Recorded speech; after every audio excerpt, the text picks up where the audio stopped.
Hello my dear YT family, అందరూ ఎలా ఉన్నారు? బాగున్నారా? మేమైతే బాగున్నాం. మీ అందరూ ఇంకా బాగున్నారని అనుకుంటున్నాను.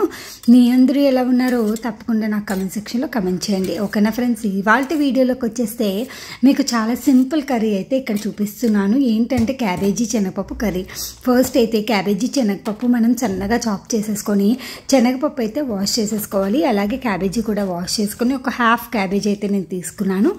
హాఫ్ క్యాబేజ్ నేనేమో బాయిల్ చేసుకున్నాను అనమాట. ఫస్ట్ సన్నగా చాప్ చేసుకొని ఆ తర్వాత శనగపప్పు క్యాబేజీ రెండు కలిపి కుక్కర్లో పెట్టేస్తాము. కుక్కర్లో పెట్టేసిన తర్వాత ఒక 3 విజిల్స్ వచ్చిన తర్వాత స్టవ్ ఆఫ్ చేసేసుకొని అది చల్లారిన తర్వాత మనమైతే కర్రీ అనేది ప్రిపేర్ చేసుకోవడం స్టార్ట్ చేసేయచ్చు. ఇక్కడ వచ్చేసరికి బాండీ పెట్టేసుకొని ఫస్ట్ అయితే కొంచెం ఆయిల్ వేసుకున్నాను. తర్వాత ఆవాలు జీలకర్ర, తర్వాత కొంచెం పసుపు అయితే వేసుకున్నాను. ఇప్పుడు పచ్చిమిర్చి అయితే వేసుకున్నాను. 1 పచ్చిమిర్చి అయితే తీసుకున్నాను. కొంచెం బిగ్ సైజ్ మిర్చి వచ్చేసరికి తీసుకొని సన్నగా కట్ చేసుకొని అవి కూడా వేసుకున్నాను. తర్వాత ఎండుమిర్చి కూడా వేసుకున్నాను. ఇక్కడ వచ్చేసరికి 1.5 ఎండుమిర్చి అయితే వేసుకున్నాను. సో ఇవి కూడా బాగా ఫ్రై చేసి ఆ తర్వాత అల్లం వెల్లుల్లిపాయ పేస్ట్ వేసుకుంటానండి. కొంచెం అల్లం వెల్లుల్లిపాయ పేస్ట్ వేసుకుంటాను. తర్వాత ఆనియన్స్ కూడా వేసుకుంటాను. సో ఆనియన్స్, అల్లం వెల్లుల్లిపాయ పేస్ట్ ఇవన్నీ వేసుకుంటే కూర అయితే బాగుంటుందండి, మంచి టేస్టీగా అయితే ఉంటుంది. తర్వాత కొంచెం పసుపు కూడా వేసుకున్నాం కదా, ఇంకా అన్నీ వేసేసుకున్నాం కాబట్టి మంచిగా ఫ్రై చేసేసి ఆ తర్వాత ఈ కర్రీకి కాంబినేషన్ చారు అంటాం కదా, చింతపండు వాము వేసుకొని వాము చారు పెట్టుకుంటాము. ఆ చారుతో ఈ కర్రీ అయితే కాంబినేషన్ చాలా బాగుంటుంది. ఇక్కడ 1 స్పూన్ అల్లం వెల్లుల్లిపాయ అయితే వేసుకున్నాను. ఇది కూడా కాస్త ఫ్రై అయిన తర్వాత ఇంకా క్యాబేజీ శనగపప్పు ఉడికించింది ఉంది కదా, సో ఇదైతే ఒక మీడియం క్యాబేజీ, హాఫ్ క్యాబేజీ అయితే నేను వేసుకున్నానండి. శనగపప్పు కూడా వేసుకున్నాను. ఇదైతే మంచిగా ఒక పూటకైతే మాకు వస్తుంది. నేను చెప్పాను కదా ఇదివరకు చాలాసార్లు, మళ్ళీ నైట్కి ప్రిపరేషన్స్ వేరే ఉంటాయి. సో ఇంకా అందుకని చెప్పేసి మధ్యాహ్నం వరకు అయితే ఈ కర్రీ చేశాను అనమాట. అలాగే గోబీ ఫ్రై కూడా చేశాను. ఫస్ట్ అయితే ఈ రెసిపీ చూసేద్దాము. ఇంకా మూత పెట్టుకొని మగ్గిచ్చేసుకోవచ్చు. తర్వాత ఇంకా మా మెయిడ్ అయితే వచ్చింది, ఇక్కడ ఇల్లు అది తుడుస్తుందనమాట. సో ఇల్లు తుడిచేసి తడిబట్ట అయితే పెట్టేస్తుంది. తర్వాత బాత్రూమ్లు కూడా కడుగుతుంది. వారానికి ఒకరోజు బాత్రూమ్లు కూడా కడుగుతుంది అనమాట. సో ఇంక ఇక్కడ వచ్చేసరికి క్యాబేజీ శనగపప్పు అయితే బాగా మగ్గిపోయింది. ఇంతే అండి, కర్రీ చాలా సింపుల్. మనం కావాలంటే కారం అది వేసుకోవచ్చు, కానీ నేనైతే ఏం వెయ్యను. సో ఇంకా తర్వాత ఇంకా మగ్గిపోయింది. ఇంకా తర్వాత మనం కొత్తిమీర వేసుకోవచ్చు. కొత్తిమీర వేసుకొని దించేసుకోవచ్చు. నాకైతే ఆ రోజు ఇంట్లో కొత్తిమీర లేదు, సో అందుకని నేనైతే వేయలేదు. ఇంక ఇక్కడ వచ్చేసరికి గోబీ కూడా కట్ చేసుకుంటున్నాను. గోబీకి ఆ స్టెమ్ ఉంది కదండి, ఆ గ్రీన్ కలర్ లీవ్స్తో ఉంది. ఆ స్టెమ్ అంతా తీసేస్తానండి నేను. నాకు ఎందుకో నచ్చదు, అదంతా గట్టిగా అనిపిస్తుంది. సో ఈ గోబీ మొత్తం నేనైతే ఫ్రై చేసేస్తాను. ఒక పెద్ద సైజు గోబీ అయితే ఫ్రై చేస్తానన్నమాట. ఫ్రై చేస్తే బాగుంటుంది. సో నేనైతే కొంచెం బాగానే ఫ్రై చేస్తాను, అంటే ఎక్కువసేపు ఫ్రై చేస్తాను. ఎందుకంటే నాకు మెత్తగా ఉంటే నచ్చుతుంది అనమాట. సో అందుకని చెప్పేసి కాస్త ఎక్కువసేపు ఫ్రై చేసి ధనియాల పొడి, అలాగే పచ్చికారం ఉంటుంది కదా, అదే ఎండు కారం అంటాము, రెడ్ కలర్లో ఉంటుంది. సో ఆ కారం కూడా వేసుకుంటాము.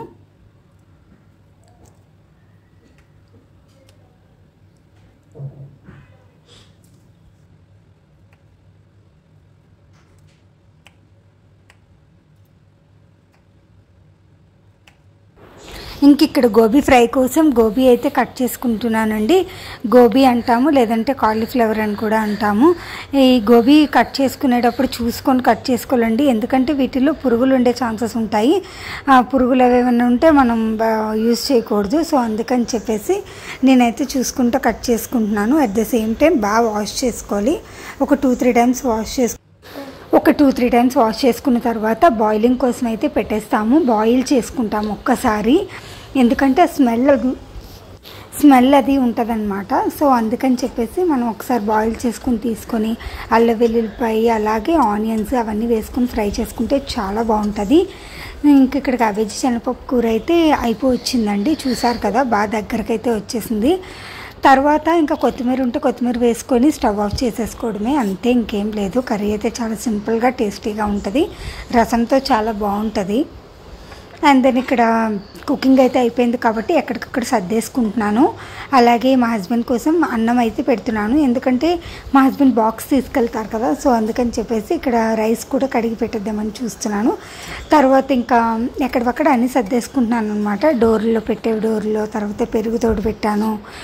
తర్వాత ఇంకా కర్రీ కూడా డిష్ అవుట్ చేసేసుకుంటున్నాను. అయిపోయిన తర్వాత నేనైతే ఇక్కడ టిఫిన్ చేస్తున్నానండి. ఇక్కడ కూర్చొని నేనైతే స్పాంజ్ దోశలు వేసాను. ఆ రోజైతే స్పాంజ్ దోశలు వచ్చేసరికి మేమైతే గీ ఉంటుంది కదా, నెయ్యిలో ముంచుకొని తింటామన్నమాట. చాలా బాగుంటాయి స్పాంజ్ దోశలు అయితే. స్పాంజ్ దోశలు అంటే పుల్లట్లు కానీ సల్లట్లు కానీ అంటాం మేమైతే. ఇక్కడ ఇంకా గోబీ ఫ్రై అయితే చేస్తున్నాను. ఇక్కడ గోబీ అయితే ఫ్రై అవుతూ ఉందండి. ఒక్క టమాటా అయితే వేసాను. టమాటా వేస్తే నాకు నచ్చుతుంది అనమాట. సో అందుకని ఎక్కువ టమాటా వేసేసి జ్యూసీగా కాకుండా ఒక్క టమాటా అయితే వేసి గోబీ అయితే ఫ్రై చేస్తున్నాను. ఇంకా దోశలు అవి వేసాను కాబట్టి ఇంకా ఈ ప్యాన్ అది షింక్లో వేసేసి వాష్ చేసేస్తాను. ఆ తర్వాత ఇంకా ఎక్కడికక్కడ క్లీనప్ చేస్తూ ఉంటాను. ఇంకొక పక్క కుకింగ్ కూడా చేస్తున్నాను అనమాట. ఇక్కడైతే మిల్క్ అయితే ప్యాకెట్స్ ఓపెన్ చేసి, ఎందుకంటే బాయిల్ చేస్తున్నాను పాలు, ఈవినింగ్కి పెరుగు కోసం తోడు పెడదామని, at the same time coffee కూడా కలుపుకుందామని చెప్పేసి కొంచెం నేనైతే ఇక్కడ మిల్క్ బాయిల్ చేస్తున్నాను. మిల్క్ వచ్చేసరికి నేను విజయ యూజ్ చేస్తున్నానండి. అట్ ప్రజెంట్ అయితే విజయ యూజ్ చేస్తున్నాను. కొన్ని రోజులు కంట్రీ డిలైట్ యూజ్ చేశాను, కొన్ని రోజులు వేరే బ్రాండ్స్ చాలానే యూజ్ చేశాను. కానీ ఈ మధ్య అయితే ఇంకా విజయాకే స్టిక్ ఆన్ అయిపోయామన్నమాట. విజయ అయితే బాగానే అనిపిస్తాయి మాకైతే. సో అందుకని చెప్పేసి అవే యూజ్ చేస్తున్నాను. తర్వాత ఇంకా హ్యాండ్ వాష్ చేసేసుకొని ఇంకా మళ్ళీ ఒకసారి నీట్గా క్లీన్ చేసేసి గట్టంతా, ఆ తర్వాత ఇంకా హ్యాండ్ వాష్ చేసేసుకొని ఇంకా కాఫీ అయితే కలిపేసుకుంటాను. మీ డే రొటీన్ అనేది ఎలా గడుస్తూ ఉంటుంది అనేది తప్పకుండా నాకు కామెంట్ సెక్షన్లో కామెంట్ చేయండి. అలాగే ఇంకా ఎక్కడక్కడ అన్నీ సర్దేసుకుంటున్నాను. ఆల్రెడీ చెప్పాను కదా, రిపీటెడ్గా ఒకటే మాట చెప్పినట్టు ఉంటుంది మీకు, అంతే. ఇక్కడైతే కర్రీస్ అయితే డిష్ అవుట్ చేసేసుకున్నాను. ముందు క్యాబేజీ శనగపప్పు కర్రీ అయితే బౌల్లో వేసేసుకున్నాను. ఇప్పుడు వచ్చేసరికి గోబీ ఫ్రై కూడా బౌల్లోకి తీసేసుకుంటున్నాను అనమాట. ఆ రోజైతే మెనూ వచ్చేసరికి గోబీ ఫ్రై, క్యాబేజీ శనగపప్పు కర్రీ, అలాగే రసం కూడా పెట్టాను. ఇంకా ఈవినింగ్ 3 o'clock ఆ టైంకి అయితే ఇక్కడ గవ్వలు చేస్తున్నానండి. బెల్లం గవ్వలు ఉంటాయి కదా, మైదా, గోధుమ పిండి, తర్వాత చిన్నది సాల్ట్ వేసుకున్నాను. తర్వాత కొంచెం షుగర్, అలాగే ఇలాచీ వచ్చేసరికి నేను మిక్సీ చేసుకుని ఆ పౌడర్ కూడా వేసుకున్నాను.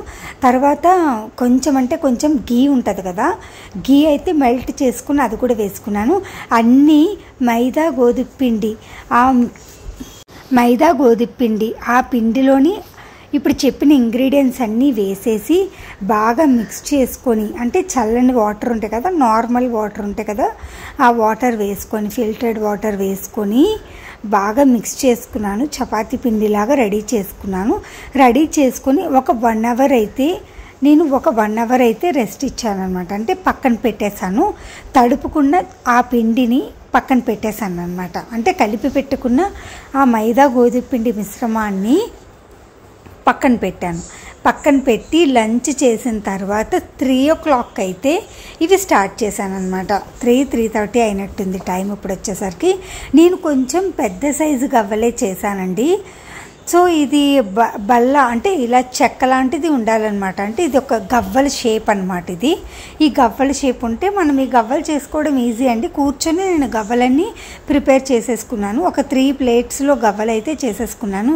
చూస్తున్నారు కదా, గోధుమ పిండి వేయడాన్ని కొంచెం ఈ కలర్ అయితే వచ్చింది. లేదు మైదా అయితే మొత్తం కంప్లీట్ వైట్లో అయితే ఉంటుంది. హాఫ్ ఇది తీసుకున్నాను కాబట్టి ఈ కలర్లోకి అయితే వచ్చింది. అలాగే మనం ఆయిల్ ఎలా హీట్ ఉండాలంటే ఆయిల్ మీడియం హీట్లో ఉండాలండి. మీడియం హీట్లో ఉండాలి. మనం సిమ్లో పెట్టుకొని ఇవి బాగా ఫ్రై చేస్తూ ఉండాలన్నమాట. కాసేపు ఫ్రై చేసిన తర్వాత కొంచెం మీడియం టు హై ఫ్లేమ్లో పెట్టుకోవచ్చు. కొంచెం మీడియం టు హైలో పెట్టాలి. కంప్లీట్లీ హైలో పెట్టేస్తే లోపల ఫ్రై అవ్వవు అనమాట. అంటే గవ్వ లోపల ఫ్రై అవ్వవు, పైన కలర్ వచ్చేస్తాయి. సో అందుకని చెప్పేసి డీప్గా ఫ్రై, మొత్తం బాగా నీట్గా ఫ్రై అవి క్రిస్పీనెస్ రావాలి అంటే కనుక కొంచెం మీడియం హీట్లో పెట్టుకొని ఫ్రై చేసుకోండి. మంచి టేస్టీ ఉంటాయి. బెల్లం గవ్వలు అనమాట. బెల్లం నేనైతే సిరప్ ప్రిపేర్ చేసుకొని ఆ సిరప్లో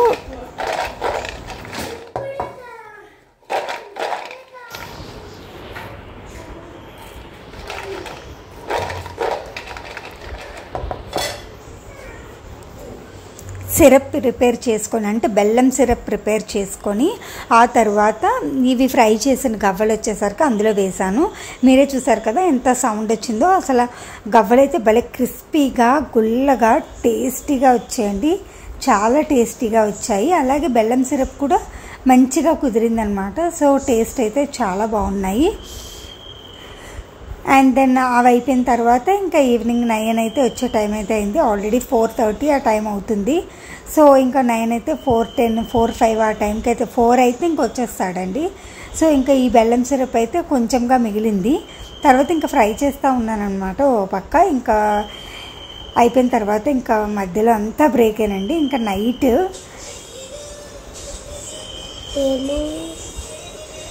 నైట్ మేము వచ్చేసరికి అమరన్ మూవీ అయితే ఇక్కడ చూస్తున్నాము. అమరన్ మూవీ ద బెస్ట్ అండి, అసలు చాలా నచ్చింది. మేము ఈ మధ్యలో అయితే కా మూవీ చూసాము, అమరన్ చూసాము, అలాగే లక్కీ భాస్కర్ చూసాము. 3 సినిమాలు కూడా చాలా బాగున్నాయండి. 3 మూవీస్ కూడా చాలా చాలా బాగున్నాయి.